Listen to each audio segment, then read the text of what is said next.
अब हम next question solve कर लेते हैं। इस क्वेश्चन में हमें चार रेशो फाइंड आउट करने हैं। Current ratio, proprietary ratio, total assets to debt ratio and fourth one is the interest coverage ratio. तो हमारे पास 11 आइटम्स गिवन है।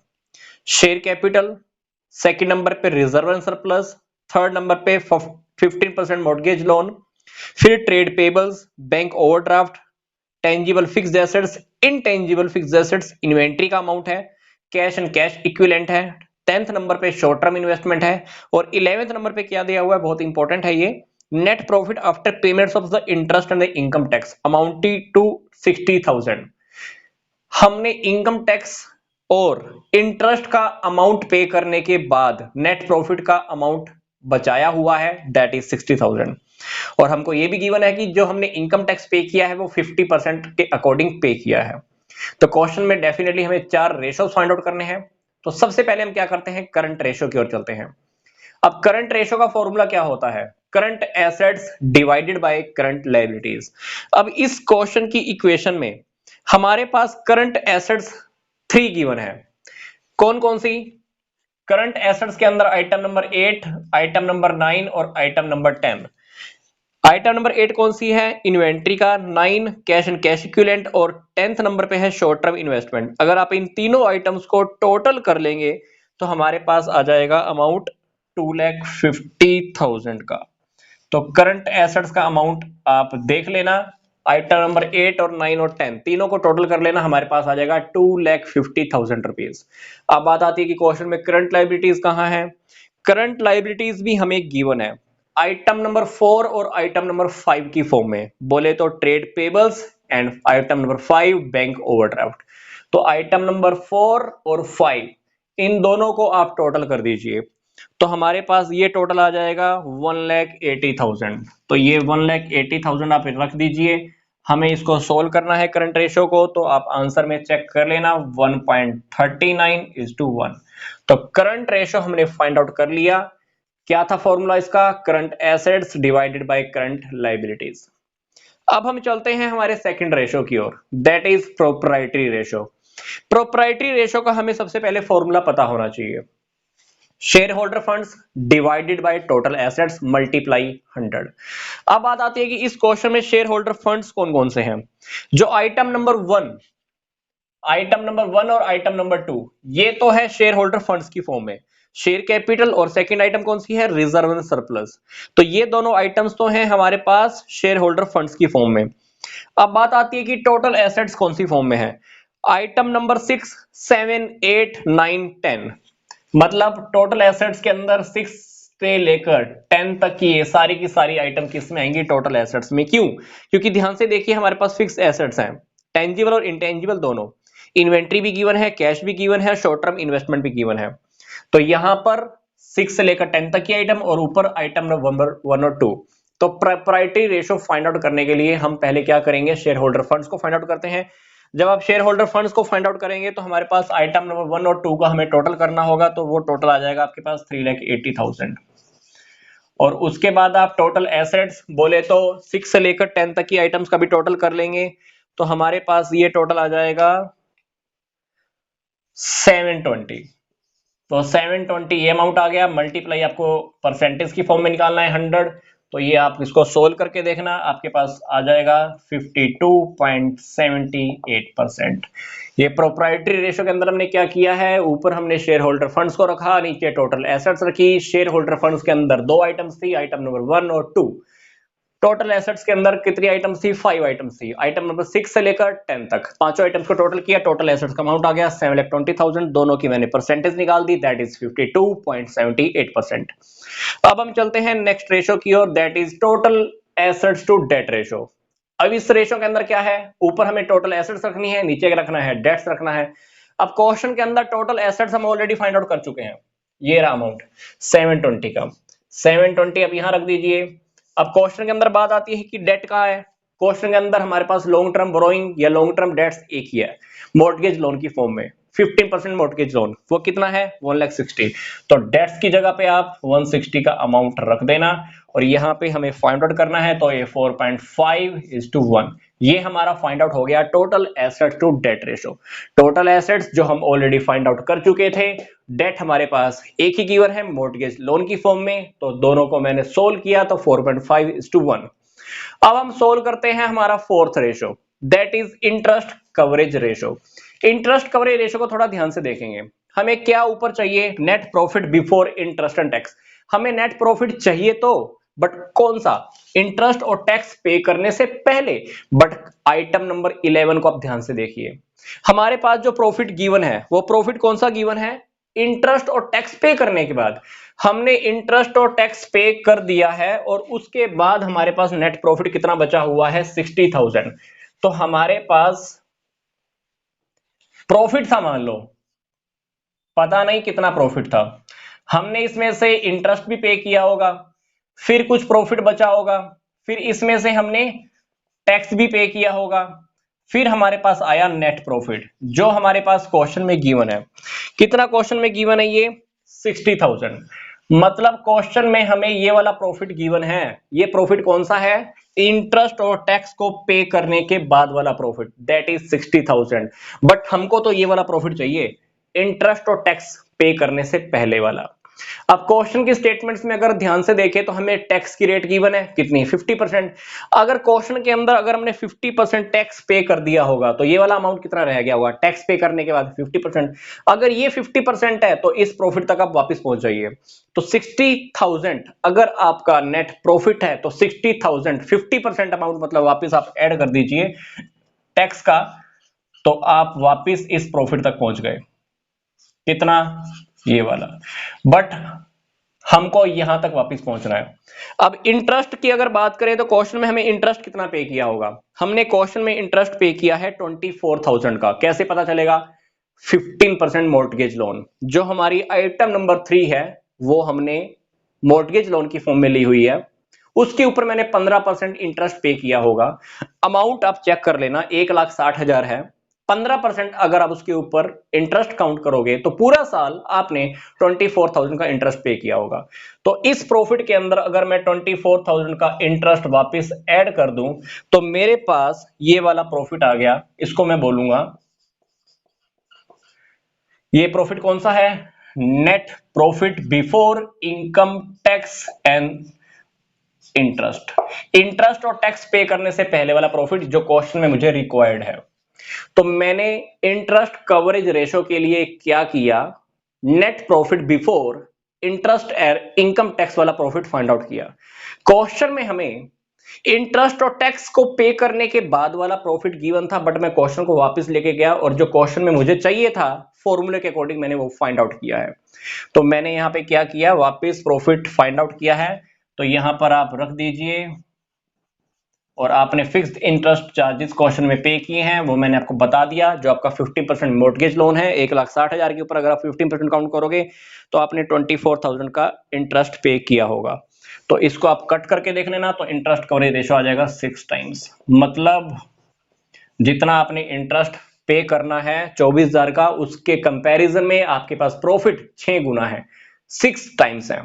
जितना आपने इंटरेस्ट पे करना है 24,000 का, उसके कंपैरिजन में आपके पास प्रॉफिट कितना ही गुना है, 6 गुना है। तो डेफिनेटली हम अच्छी पोजीशन में हैं।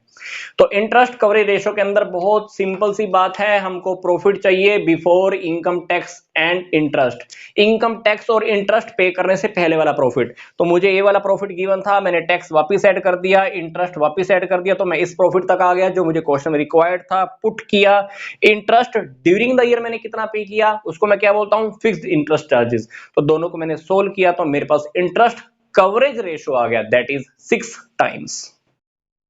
इस क्वेश्चन में हमें फाइंड आउट करना है इंटरेस्ट कवरेज रेशो। तो interest coverage ratio find out करने के लिए हमें क्वेश्चन में क्या गिवन है देख लेते हैं। हमें net profit after interest and tax दिया हुआ है, मतलब हम इंटरेस्ट भी पे कर चुके हैं, टैक्स भी पे कर चुके हैं, उसके बाद हमारा नेट प्रॉफिट कितना है 1,20,000। क्वेश्चन में हमें इनकम टैक्स की रेट भी दी हुई है। हमने इनकम टैक्स कौन सी रेट से पे की है? 40%। हमारे पास ये भी गिवन है कि 10% वाले हमने डिबेंचर लिए हुए 1 लाख, मतलब 1 लाख रुपए की जो हमने डिबेंचर्स लिए हुए हैं इनके ऊपर ड्यूरिंग द ईयर मैं कितना इंटरेस्ट पे करता हूं? 10%। अब बात आती है कि क्वेश्चन में फाइंड आउट क्या करना है? Interest coverage ratio. अब इंटरेस्ट कवरेज रेशो का फॉर्मूला क्या है? ध्यान से देखिए, net profit before interest and tax. हमें नेट प्रॉफिट चाहिए तो, बट कौन सा? इंटरेस्ट और टैक्स पे करने से भी पहले वाला। और नीचे क्या लिखना है? फिक्स्ड इंटरेस्ट चार्जेस, मतलब ड्यूरिंग द ईयर मैंने कितने इंटरेस्ट के चार्जेस पे किए हैं, वो भी फिक्स्ड वाले। तो क्वेश्चन के अंदर ध्यान से देखिए, हमें प्रॉफिट गिवन तो है, बट कौन सा? इंटरेस्ट और टैक्स पे करने के बाद वाला, बट मुझे तो पहले वाला चाहिए। तो क्वेश्चन के अंदर ध्यान से देखिए, मान लीजिए हमको प्रॉफिट हुए होंगे, इस प्रॉफिट में से मैंने क्या पे किया होगा? इंटरेस्ट पे किया होगा। फिर मेरे पास कोई अमाउंट आया होगा, इस अमाउंट में से मैंने टैक्स पे किया होगा, कितना? 40%। ये अमाउंट मैंने पे किया होगा, देन उसके बाद मुझे प्रॉफिट बचा होगा, net profit after interest and tax. ये प्रॉफिट क्वेश्चन में आपके सामने गिवन है, कितना? 1,20,000। क्वेश्चन को ध्यान से देखिए, क्वेश्चन में हमें यही गिवन है, net profit after interest and taxes. हम इंटरेस्ट भी पे कर चुके हैं, टैक्स भी पे कर चुके हैं, उसके बाद हमारे पास ये वाला प्रॉफिट बचा हुआ है 1,20,000। अब क्वेश्चन में ध्यान से देखिए, हमने टैक्स कितना पे किया है? 40%। मान लीजिए यहां पर हमें कोई अमाउंट पता था, इस अमाउंट में से मैंने 40% तो टैक्स पे कर दिया, तो बाकी का ये जो अमाउंट है इसको मैं कह सकता हूं ना कि ये अमाउंट कितना है? 60%। ये जो 1,20,000 रुपए बचे हुए हैं ये कितने परसेंट है? 1,20,000 60% की इक्विवेलेंट है, क्योंकि टैक्स हम 40% तो पे कर ही चुके हैं। तो अगर ये 60% की इक्विवेलेंट है, कितना? 1,20,000। तो 40% टैक्स का मैं फाइंड आउट कर सकता हूं, रियलिटी मैंने टैक्स अमाउंट में कितना पे किया है, क्योंकि ये वाला जो प्रॉफिट है 60% है, अमाउंट में हमको पता है 1,20,000, 60% 1,20,000 के बराबर है, तो 40% किसके बराबर होगा? तो ध्यान से देखिएगा, इसको आप सोल्व कर लेना तो आपको पता चल जाएगा 80,000। तो आपने ड्यूरिंग द ईयर मतलब 80,000 का टैक्स पे किया है। कितना पे किया है? 80,000। क्योंकि ध्यान से देखिए 60% वाला अमाउंट अगर ये है तो 40% वाला मैंने अमाउंट फाइंड आउट किया, दैट इज 80,000। तो यहां पर 120 के अंदर अगर मैं 80 को वापस ऐड कर दूं तो मेरे पास ये वाला अमाउंट आ जाएगा, दैट इज 2 लाख। तो 2 लाख के अंदर अगर मैं वापस इंटरेस्ट को ऐड कर दूं तो वापस क्या आ जाएगा? ये वाला प्रॉफिट आ जाएगा। अब इंटरेस्ट मैंने ड्यूरिंग द ईयर कितना पे किया है? ध्यान से देखिए, डिबेंचर्स कितने हैं आपके पास? 10% वाले। 1 लाख के ऊपर आपने ड्यूरिंग द ईयर 10% इंटरेस्ट भी पे किया होगा, तो वापस आपको इंटरेस्ट का अमाउंट तो पता है, तो यहां पर आप 2 के अंदर 10 को ऐड कर दो तो यहां पर बन गया 210। क्वेश्चन के अंदर ध्यान से देखो, रियलिटी में हुआ क्या होगा, कंपनी को रियलिटी में अवेलेबल क्या होगा। कंपनी के पास रियलिटी में 2,10,000 के प्रॉफिट थे, कंपनी ने 10,000 का इंटरेस्ट पे किया, बाकी का रह गया 2 लाख। 2 लाख रुपए में से कंपनी ने क्या किया? 40% का टैक्स पे किया, फिर कंपनी ने आपको ये अमाउंट अवेलेबल करा दिया। कंपनी क्या कह रही है? कंपनी कहती है कि हमारे पास प्रॉफिट है आफ्टर इंटरेस्ट एंड टैक्स, आपको ये तो दे दिया, बट क्वेश्चन के अंदर फॉर्मूला में जो हमको चाहिए वो ये वाला प्रॉफिट चाहिए। ये वाला प्रॉफिट कौन सा है? Before interest and tax. ये वाला वो प्रॉफिट है जो हमको यहां पे पुट करना है, कितना? 2,10,000। अब क्वेश्चन के अंदर हमको नीचे क्या रखना है? Fixed interest charges. आपने ड्यूरिंग द ईयर इंटरेस्ट जो फिक्स पे किया है, कितना पे किया है? ये रहा अमाउंट 10,000। तो 10,000 आपने ड्यूरिंग द ईयर पे किया। इसको अब सोल्व कर देना तो हमारे पास आ जाएगा 21 टाइम्स। मतलब 21 टाइम्स का क्या मतलब है? हमने ड्यूरिंग द ईयर जितना इंटरेस्ट पे करना है ना, उसके कंपैरिजन में हमारे पास प्रॉफिट कितने गुना है? 21 टाइम्स है, 21 गुना। मतलब कंपनी की पोजीशन बहुत अच्छी है, कंपनी ने जितना इंटरेस्ट पे करना होता है उससे 21 गुना हम प्रॉफिट कमा पा रहे हैं। मतलब प्रॉफिट में से इंटरेस्ट को पे करना बहुत इजी है, और that is interest coverage ratio. अब हम नेक्स्ट क्वेश्चन सोल्व कर लेते हैं। हमें कंपनी की बैलेंस शीट गिवन है और इस बैलेंस शीट के अकॉर्डिंग हमारे सामने एसेट्स एंड लायबिलिटीज साइड्स के अंदर, तो नॉन करंट एसेट्स में फिक्स्ड एसेट्स और करंट एसेट्स में inventory, trade receivables and cash equivalent का अमाउंट गिवन है। जबकि अगर आप लायबिलिटी साइड के अंदर देखेंगे तो इक्विटी एंड लायबिलिटीज के अंदर हमें सबसे पहले दिया हुआ है शेयर होल्डर फंड्स। इसमें share capital, reserve and surplus, then हमारे पास long term borrowings, short term borrowings और ट्रेड पेबल्स का अमाउंट गिवन है। जो हमारे पास ये शॉर्ट टर्म बोरोइंग्स हैं, ये शॉर्ट टर्म बोरोइंग्स रियलिटी में बैंक ओवरड्राफ्ट की फॉर्म में है। बैलेंस शीट के बाहर क्या गिवन है? बैलेंस शीट के बाद आपको ये फिर से बोल रहा है कि जो शॉर्ट टर्म बोरोइंग्स है वो बैंक ओवरड्राफ्ट की फॉर्म में है। कितना अमाउंट है? 20,000।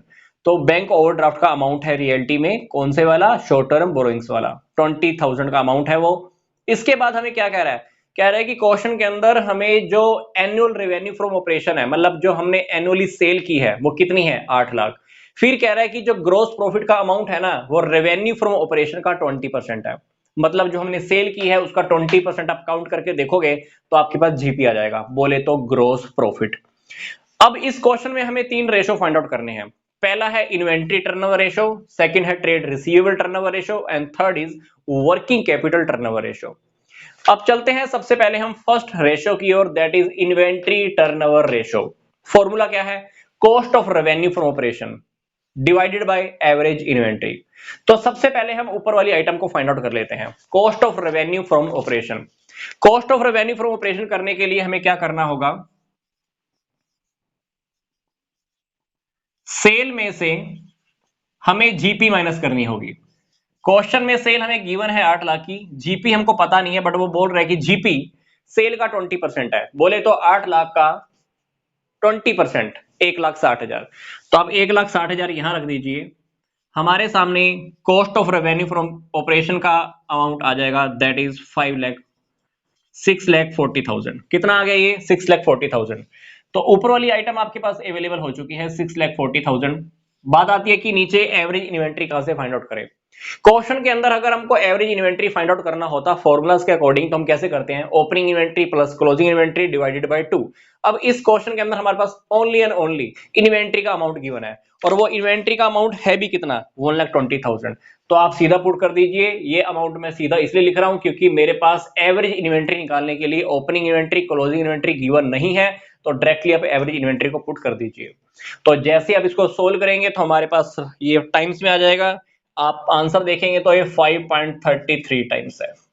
आपका आंसर यही दिया हुआ है 5.33 टाइम्स। तो मैंने अभी तक क्या किया? Cost of revenue from operation find out करने के लिए 8 लाख रुपए में से 1,60,000 को माइनस किया, 6,40,000 को डिवाइड कर दिया एवरेज इन्वेंट्री की, क्वेश्चन में गिवन नहीं था, तो मैंने सीधा ही इन्वेंट्री का अमाउंट पुट किया और मेरे सामने आंसर आ गया 5.33 टाइम्स। अब हम चलते हैं सेकंड रेशो की ओर, that is trade receivables turnover ratio. Formula देखिए, क्रेडिट रेवेन्यू फ्रॉम ऑपरेशन, मतलब ये कहना चाहता है कि ऊपर आपको क्या रखना है कि आपने क्रेडिट में सेल कितनी की है। अब इस क्वेश्चन के अंदर हमें कोई भी ऐसा कोई क्लू गिवन नहीं है कि क्रेडिट सेल कैसे फाइंड आउट करें, क्योंकि अगर कैश सेल गिवन होती तो टोटल सेल में से हम कैश सेल माइनस करके क्रेडिट सेल फाइंड आउट कर लेते, बट क्वेश्चन में कैश सेल गिवन नहीं है। हमको इसने सीधा ही टोटल सेल दी हुई है 8 लाख, तो आप इस 8 लाख रुपए को ही क्या मान लो? Credit sale. तो ये जो क्रेडिट रेवेन्यू फॉर ऑपरेशन है ना, आप इसको डायरेक्टली 8 लाख रुपए लिख दो। अब बात आती है कि ये एवरेज ट्रेड रिसीवेबल्स कैसे फाइंड आउट करेंगे। क्वेश्चन के अंदर opening trade receivable closing trade receivable given नहीं है, डायरेक्ट आपको क्वेश्चन में गिवन है ट्रेड रिसीवेबल्स का अमाउंट, वो कितना है? 36,000। आप उसको यहां पे पुट कर दीजिए, हमारे सामने आंसर आ जाएगा। जब आप फाइंड आउट करोगे तो आपके पास आंसर आएगा 22.22 टाइम्स। आप सोल्व करके चाहे तो देख सकते हैं। ये हमारे पास आ गया trade receivable turnover ratio. Third ratio is working capital turnover ratio. ऊपर क्या रखना है? Net revenue from operation. अब नेट रेवेन्यू फ्रॉम ऑपरेशन हमें क्वेश्चन में गिवन है 8 लाख, ये तो आप रख दो। नीचे वर्किंग कैपिटल, वर्किंग कैपिटल का फॉर्मूला क्या होता है? Current assets minus current liabilities. Working capital हमको फाइंड आउट करनी है, यहां पे रखेंगे। कैसे निकालेंगे? Current assets minus current liabilities. अब क्वेश्चन के अंदर हमें 3 करंट एसेट्स गिवन है in the form of inventory, trade receivables and cash and cash equivalent. इन तीनों को आप टोटल कर दो, बोले तो 1,20,000, 36,000 और 14,000। इनको जब आप टोटल करोगे तो टोटल आ जाएगा 1,70,000। करंट एसेट का टोटल आ गया 1,70,000। अब बात आती है कि करंट लायबिलिटीज का अमाउंट कहां है? करंट लायबिलिटीज हमको 2 गिवन है, एक शॉर्ट टर्म बोरोइंग की फॉर्म में, उस शॉर्ट टर्म बोरोइंग को इन्होंने क्या बोला हुआ है? Bank overdraft. और दूसरा अमाउंट किस चीज का है? ट्रेड पेबल्स का। तो 20,000 प्लस 70,000 कितना हो गया? 70,000। तो करंट लायबिलिटीज है 70,000। तो आप इसको फाइंड आउट कर लेना, आपकी 1 लाख रुपए की वर्किंग कैपिटल आ जाएगी, यहां रख लो और आपका ये 8 टाइम्स आ गया। इसका कहने का मतलब क्या है कि वर्किंग कैपिटल के कंपैरिजन में हमारी सेल कितनी हो रही है, 8 गुना हो रही है। क्योंकि आपने देखो दोनों में ही क्या रिलेशन फाइंड आउट किया है, सेल और वर्किंग कैपिटल। वर्किंग कैपिटल अगर 1 लाख है, उसके कंपैरिजन में हमने सेल कितनी की है, 8 लाख की है, बोले तो 8 गुना की है। तो ये था हमारा सिंपल सा क्वेश्चन जिसमें हमें 3 रेशो फाइंड आउट करने थे। सबसे पहले था हमारे पास इन्वेंट्री टर्नओवर रेशो, सेकंड था trade receivable turnover ratio and third was working capital turnover ratio. अब हम नेक्स्ट क्वेश्चन सोल्व कर लेते हैं। इस क्वेश्चन में हमें 3 आइटम्स फाइंड आउट करनी है, that is inventory turnover ratio, average age of inventory and the working capital turnover ratio. तो क्वेश्चन की इक्वेशन में हमें रेवेन्यू फ्रॉम ऑपरेशंस गिवन है, दैट इज सेल्स। सेल हमने कितनी की है, 8 लाख की। इसमें से माइनस क्या क्या है, परचेज 4 लाख, जिसमें से ओपनिंग इन्वेंट्री और क्लोजिंग इन्वेंट्री का अमाउंट भी आपको गिवन है। ओपनिंग इन्वेंट्री कितना था, 40,000, क्लोजिंग इन्वेंट्री कितना था, 80,000। कैरियज भी हमें पता है, डायरेक्ट एक्सपेंसेस भी पता है। तो ये सारी आइटम जब मैं माइनस कर देता हूं तो मेरे पास आ जाता है ग्रॉस प्रॉफिट। कितना है ये, 2 लाख। क्वेश्चन की एडिशनल इंफॉर्मेशन में हमारे पास trade receivable, trade payables, cash and cash equivalent and outstanding expenses का अमाउंट गिवन है। तो ये सारी इंफॉर्मेशन की हेल्प से सबसे पहले मुझे क्या फाइंड आउट करना है, इन्वेंट्री टर्नओवर रेशो। अब इन्वेंट्री टर्नओवर रेशो का फॉर्मूला क्या होता है, cost of revenue from operation divided by average inventory. सबसे पहले इस क्वेश्चन में मैं फाइंड आउट कर लेता हूं cost of revenue from operation. Cost of revenue from operation का फॉर्मूला क्या है, revenue from operation minus GP. अब जैसे कि क्वेश्चन में आपको पता है रेवेन्यू फ्रॉम ऑपरेशन कितना गिवन है, 8 लाख और जीपी कितना है, 2 लाख। तो ये हमारे पास आ गया 6 लाख। तो 6 लाख आप यहां पे पुट कर सकते हो। अब बात आती है कि एवरेज इन्वेंट्री कितना है। अब क्वेश्चन के अंदर हमारे पास ओपनिंग इन्वेंट्री भी गिवन है, क्लोजिंग इन्वेंट्री भी कितना है, 80,000 दिया हुआ है। तो 40,000 प्लस 80,000 डिवाइडेड बाय 2, तो आप एवरेज इन्वेंट्री का अमाउंट फाइंड आउट कर लोगे, दैट इज 60,000। मैंने क्या किया, 40,000 प्लस 80,000 डिवाइडेड बाय 2 कर दिया, तो कितना आ गया, 60,000। तो यहां पर ये बन गया टाइम्स। इसको मैं क्या कह सकता हूं, इन्वेंट्री टर्नओवर रेशो। अब मुझे क्वेश्चन के अकॉर्डिंग क्या फाइंड आउट करना है, सेकेंड आइटम जो मुझे फाइंड आउट करनी है वो है average age of inventory. Average age of inventory ये कैसे फाइंड आउट करेंगे, हमारे पास 365 डेज होते हैं divided by inventory turnover ratio. 365 days divided by inventory turnover ratio कितना आया है, 10। तो लगभग आपका ये कितना आ जाएगा, 36.5, या जिसको हम कह सकते हैं 37 डेज। इसको हम बोलेंगे एवरेज एज ऑफ इन्वेंट्री। इसका मतलब है कि हमारा स्टॉक में, मतलब हमारा जो इन्वेंट्री हमारे पास रहता है वो लगभग 37 डेज तक रहता है। 37 डेज के बाद एक नया स्टॉक आ जाता है, चेंज होता रहता है, मतलब स्टॉक, ये ऐसा कहते हैं 37 डेज में हमारे पास स्टॉक चला जाता है। तो that is the average age of inventory. तो इन्वेंट्री टर्नओवर रेशो मैंने फाइंड आउट कर लिया और average age of inventory find out कर लिया। अब थर्ड आइटम जो मुझे फाइंड आउट करनी है that is working capital turnover ratio. अब वर्किंग कैपिटल टर्नओवर रेशो के अकॉर्डिंग मुझे क्या चाहिए, नेट रेवेन्यू फ्रॉम ऑपरेशन। अब इस क्वेश्चन के अंदर आपको रेवेन्यू फ्रॉम ऑपरेशन तो गिवन है, कितना अमाउंट था वो, हमारे पास वो अमाउंट है 8 लाख। 8 लाख का अमाउंट गिवन है। नीचे मुझे क्या लिखना है, वर्किंग कैपिटल। अब वर्किंग कैपिटल का फॉर्मूला क्या होता है, current assets minus current liabilities. अब इस क्वेश्चन में हमारे पास करंट एसेट्स आपको ध्यान से देखनी है। करंट एसेट्स में हमारे पास ट्रेड रिसीवेबल्स है, कैश एंड कैश इक्विवेलेंट्स है और हमारे पास इन्वेंट्री है। तो मतलब मुझे करंट एसेट्स में 3 आइटम्स को टोटल करना है। पहली आइटम ट्रेड रिसीवेबल, दूसरी item closing inventory. Closing inventory कितना है, 80,000 का, और थर्ड आइटम है कैश एंड कैश इक्विवेलेंट। ये तीनों आइटम को जब आप टोटल करोगे तो आपके पास करंट एसेट्स आ जाएंगे 2,95,000। अब बात आती है कि करंट लायबिलिटीज कितनी माइनस करें। करंट लायबिलिटीज हमारे पास 2 गिवन है, ट्रेड पेबल्स की फॉर्म में और आउटस्टैंडिंग एक्सपेंसेस की फॉर्म में। तो इन दोनों आइटम्स को आप टोटल कर दीजिए, ये हमारे पास आ जाएगा 95,000। तो दोनों का डिफरेंस क्या बन गया, 2 lakh, that is working capital. तो वर्किंग कैपिटल कितनी आ गई 2 लाख। तो दोनों को आप सोल्व कर देना तो हमारे पास आ जाएगा 4 टाइम्स। वर्किंग कैपिटल हमारे पास कितनी है 4 times. Working capital turnover ratio, sorry इसको हम कहेंगे working capital turnover ratio, that is 4 times.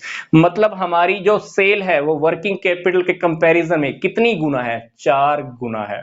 तो इसीलिए हम इसको कहते हैं वर्किंग कैपिटल टर्नओवर रेशियो।